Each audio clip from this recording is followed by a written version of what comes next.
Hello दोस्तों। स्वागत है आप सभी का आपके अपने यूट्यूब चैनल टॉपिक एमएलटी पर।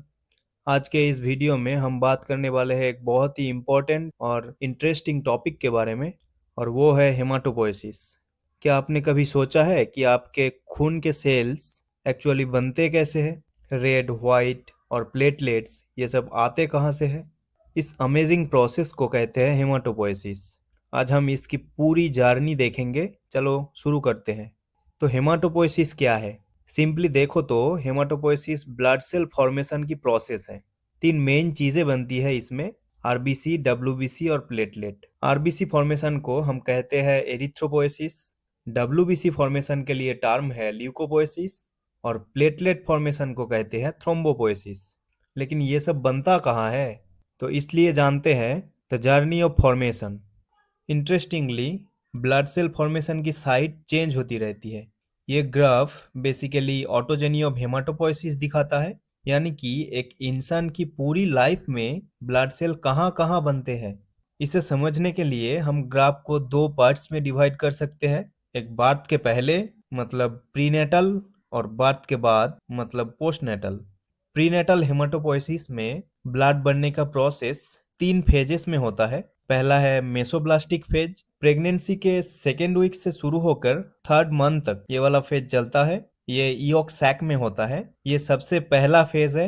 ईओक सैक प्रिमिटिव मतलब बहुत बेसिक ब्लड सेल बनाता है ताकि डेवलपिंग एम्ब्रायो को ऑक्सीजन मिल सके। दूसरा है हेपाटिक फेज। ये सेकेंड मंथ से स्टार्ट होता है और फिफ्थ मंथ के आसपास पीक पे होता है। मेनली लीवर में बनता है और थोड़ा बहुत स्प्लीन में। जैसे जैसे यॉर्क सैक गायब होने लगता है, लीवर ब्लड बनने की मेन फैक्ट्री बन जाती है। सेकेंड ट्राइमेस्टर में लीवर ही सबसे मेजर रोल प्ले करता है ब्लड सेल फॉर्मेशन के लिए। तीसरा है माइलॉइड फेज। ये फोर्थ टू फिफ्थ मंथ के आसपास शुरू होता है। ये बोन मैरो में होता है। धीरे धीरे bone marrow production take over कर लेता है। बर्थ के टाइम तक लीवर का रोल खत्म हो जाता है और बोन मैरो फुल चार्ज ले लेता है। अब पोस्टनेटल हेमाटोपोएसिस। बर्थ के बाद ब्लड प्रोडक्शन का लोकेशन चेंज होता है। इसे सेंट्रीपिटल रिट्रेट कहते हैं, यानी प्रोडक्शन हाथ पैर की हड्डियों से शिफ्ट होकर बॉडी के सेंटर वाले हड्डियों में आ जाता है।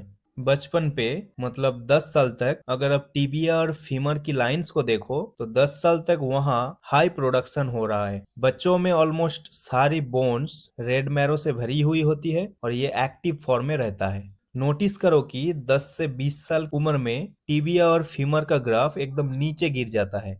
अराउंड 20 से 25 की एज तक हमारे हाथ पैर की लंबी हड्डियों ब्लड बनाना बंद कर देती है। उनका रेड मैरो येलो मैरो में कन्वर्ट हो जाती है। एडल्ट्स में ब्लड सिर्फ सेंट्रल बोन्स में बनता है, जैसे वर्टिब्रा मतलब रीढ़ की हड्डी, स्टर्नम मतलब चेस्ट बोन, रिब्स और पेल्विस में।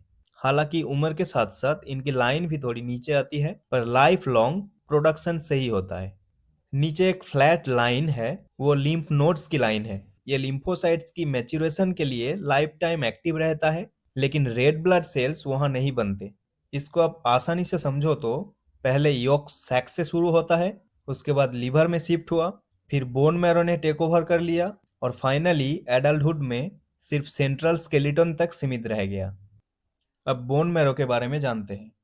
तो ये बोन मैरो क्या है? ये सॉफ्ट एंड स्पॉन्जी टिश्यू है जो बोन्स के अंदर की कैविटी में मिलती है। इनिशियली पूरा स्केलेटल मैरो ब्लड सेल बनाता है।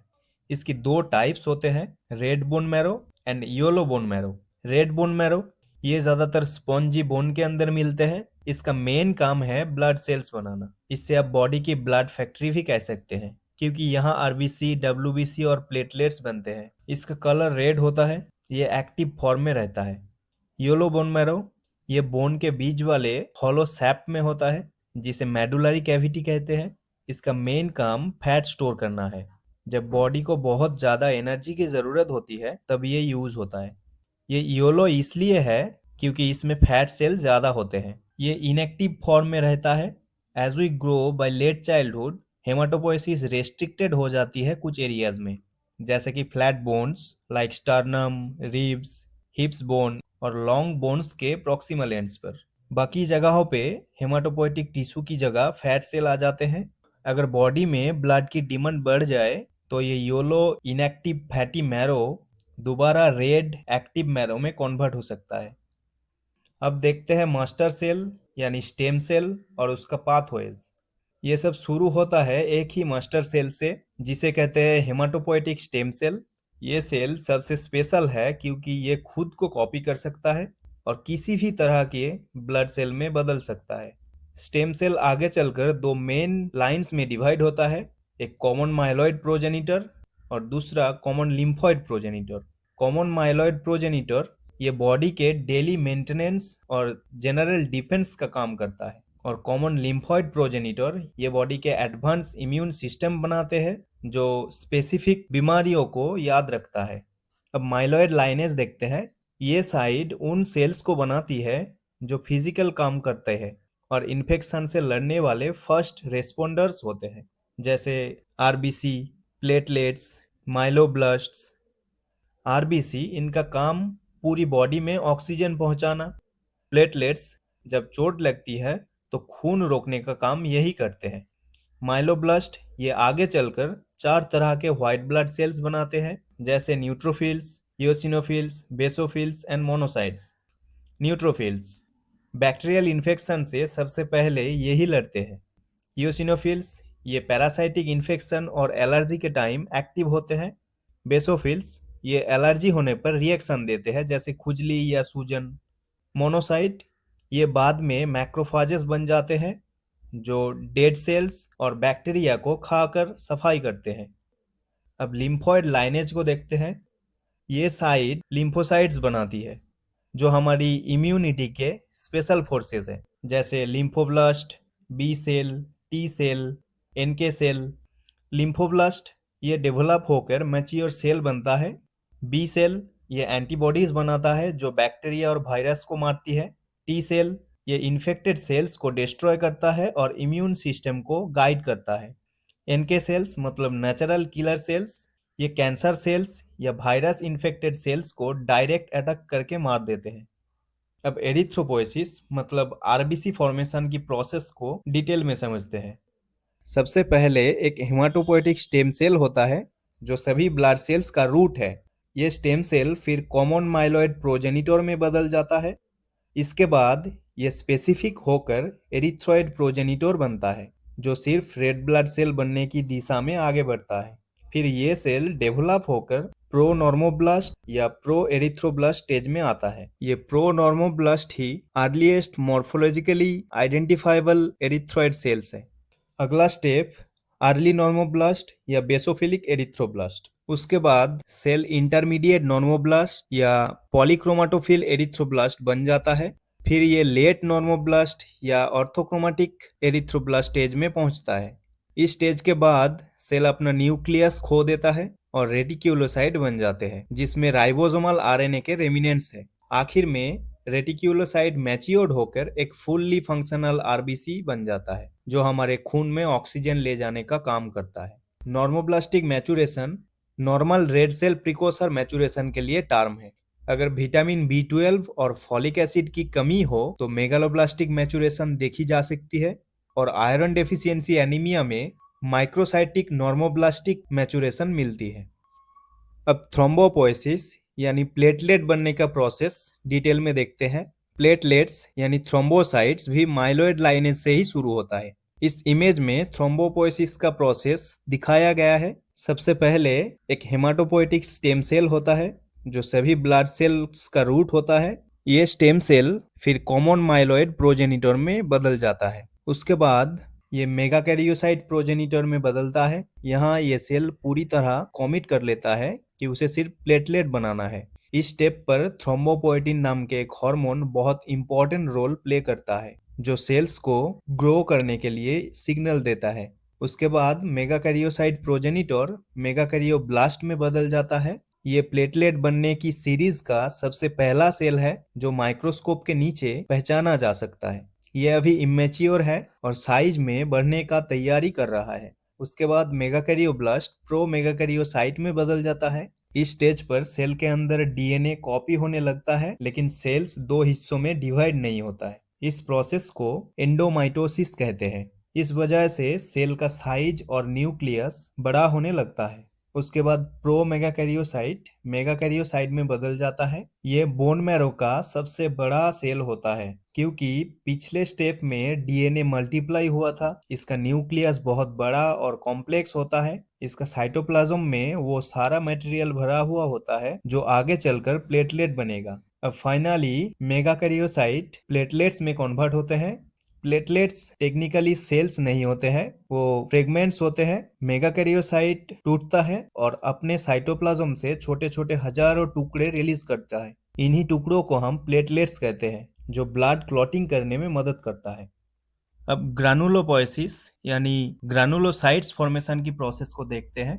व्हाइट ब्लड सेल्स जैसे न्यूट्रोफिल, इओसिनोफिल और बेसोफिल्स, इनकी फॉर्मेशन को ग्रानुलोपोएसिस कहते हैं। इस इमेज में ग्रानुलोपोएसिस का फ्लोचार्ट दिया गया है, तो इसका प्रोसेस देख लेते हैं। सबसे पहले haematopoietic stem cells common myeloid progenitor में बदलता है। उसके बाद कॉमन माइलॉइड प्रोजेनिटर माइलोब्लास्ट में बदलते हैं। ये ग्रेनुलोसाइट्स बनने की सीरीज का पहला सेल है जिसे हम पहचान सकते हैं। इसका न्यूक्लियस बड़ा और राउंड होता है और इसके साइटोप्लाज्म में अभी कोई ग्रेनुल्स नहीं होते हैं। अब माइलोब्लास्ट प्रोमाइलोसाइट में बदलते हैं। इस स्टेज पर primary granules dark purple granules दिखने लगते हैं। ये सेल्स अभी डिवाइड हो सकता है, मतलब 1 से 2 बन सकता है। उसके बाद प्रोमाइलोसाइट माइलोसाइट में बदल जाते हैं। यहाँ सेकेंडरी ग्रेनुल्स आते हैं। इस स्टेज पर डिसाइड होता है कि ये सेल आगे चलकर न्यूट्रोफिल, इओसिनोफिल या बेसोफिल बनाएगा। ये आखिरी स्टेज है जहाँ सेल डिवाइड कर सकता है। इसके बाद सेल सिर्फ मैच्योर्ड होगा, मल्टीप्लाई नहीं।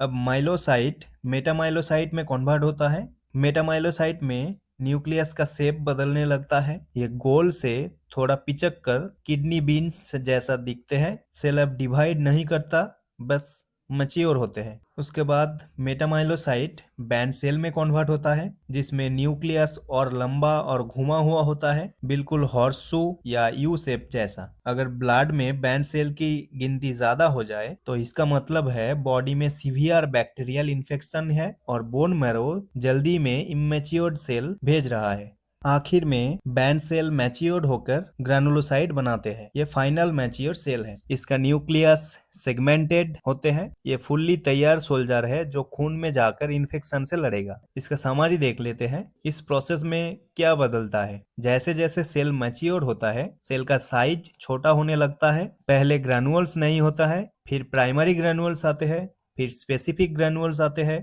पहले सेल का न्यूक्लियस राउंड होता है, फिर किडनी शेपेड, फिर हॉर्सशू शेप और फाइनली सेगमेंटेड हो जाता है। अब लिम्फोपोएसिस या लिम्फोसाइट्स बनने का प्रोसेस को देखते हैं। इस इमेज में लिम्फोसाइट का प्रोसेस दिखाया गया है। सिंपल शब्दों में कहे तो ये वो प्रोसेस है जिससे हमारी बॉडी में लिम्फोसाइट्स बनते हैं। इस प्रोसेस में सबसे पहले एक हेमाटोपोएटिक स्टेम सेल होता है जो कॉमन लिम्फोइड प्रोजेनिटर में बदलता है। फिर वो कॉमन लिम्फोइड प्रोजेनिटर लिम्फोब्लास्ट में बदलता है। ब्लास्ट का मतलब है कि सेल अभी इमेच्योर है।